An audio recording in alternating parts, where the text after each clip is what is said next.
Jungle.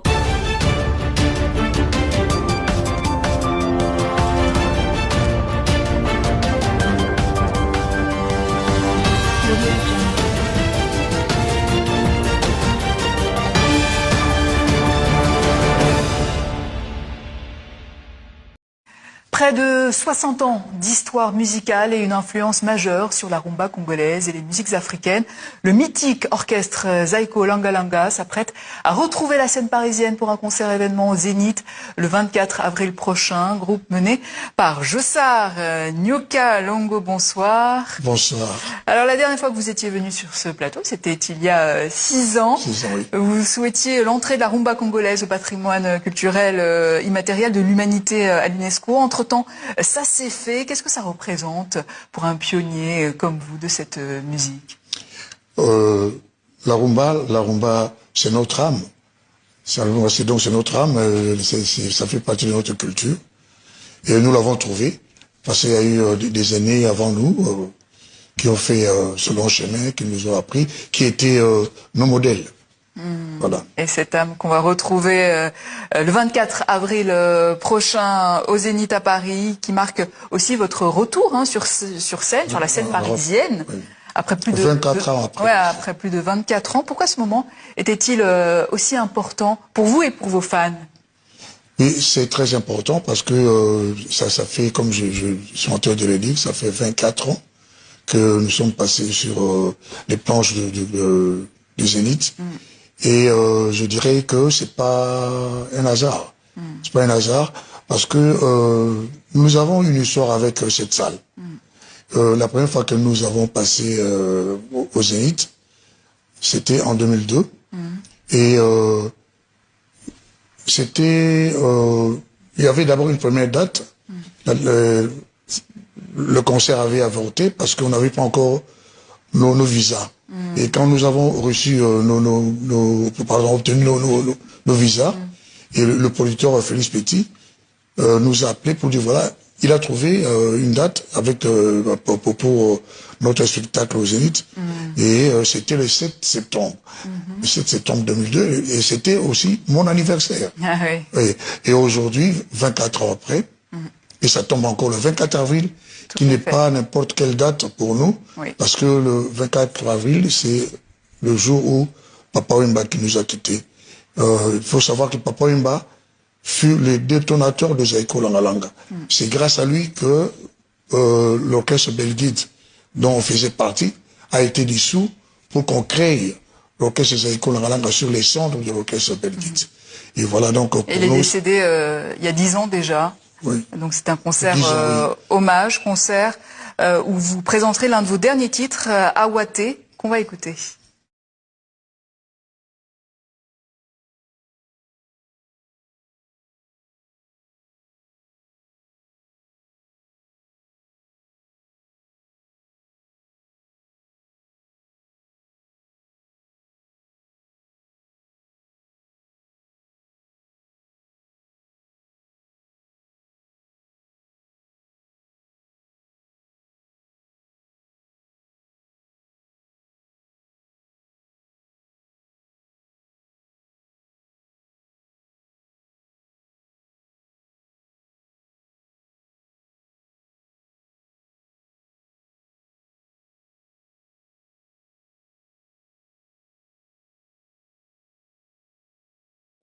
Voilà, Awate, qui veut dire? Pas ici. Pas ici, par rapport. Parce que ça veut dire il ne faut pas venir chez nous avec des polémiques.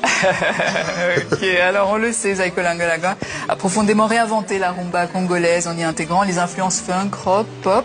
Est-ce que vous pouvez nous raconter comment est née cette révolution musicale dans les années 60-70? Oui, c'est comme j'ai dit au début de ce titre. Zaiko Langa Langa, c'est la 3e école de la musique congolaise moderne. Donc avant notre arrivée, il y avait 2 écoles. Il y avait la première école, celle qu'on appelait leur style, Odemba, de Lambo Wakadi. Et l'autre école, c'était l'école Festa du Grand Calais et de Taboulé Rochou.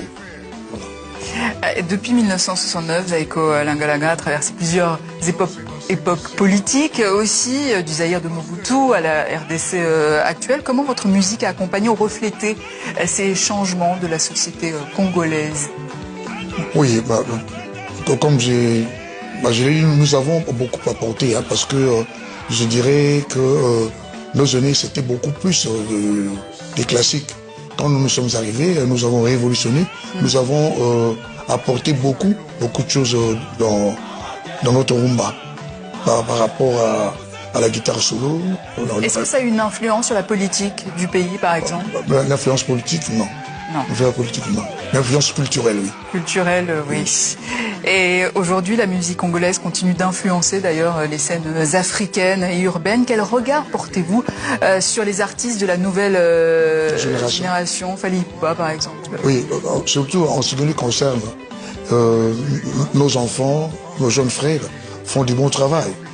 Comme par exemple, celui qui va passer au Stade de France, là, le 2 et le 3 mai, Fally Ipupa, ils sont nombreux. Ils sont nombreux, donc pour nous, ça nous fait plaisir parce que nous passons. Ce sont eux qui vont nous remplacer pour porter haut le flambeau de la culture congolaise, de la rumba congolaise. Et après toutes ces années, qu'est-ce qui vous donne encore envie de monter sur scène et de continuer l'aventure Zaïko? Parce que nous avons encore beaucoup à donner. Nous avons encore beaucoup à donner pour la rumba, pour la culture. Et d'ailleurs, le 24 avril prochain, qu'est-ce que peut attendre vos fans? Oui, qu'ils viennent nombreux. Qu'ils viennent nombreux le 24 avril, parce que Zaïko Langalanga a 56 ans. Donc c'est 56 ans de répertoire.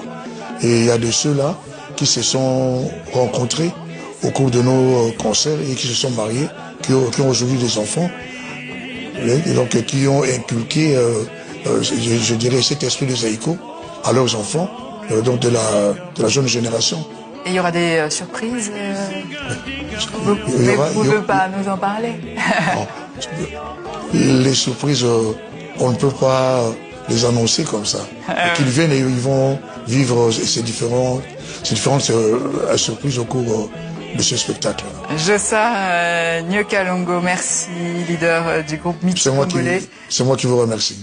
Zaïko Langalanga, et l'on se quitte avec Bruce. Un mot sur Bruce? Bruce, c'est, je dirais, c'est un mouvement de football qui était, je dirais, inventé par un aîné qui était footballeur, Kabasu, et les autres aussi faisaient la même chose, comme Kiyika, comme Femobati, voilà. C'est un jeu... un jeu de jambes, un jeu de ballon. Oui. Bruce, que vous présenterez donc lors de votre concert. C'est pour déséquilibrer l'adversaire. Au concert donc au Zénith de Paris le 24 avril prochain. Bruce donc, pour déséquilibrer l'adversaire. À demain.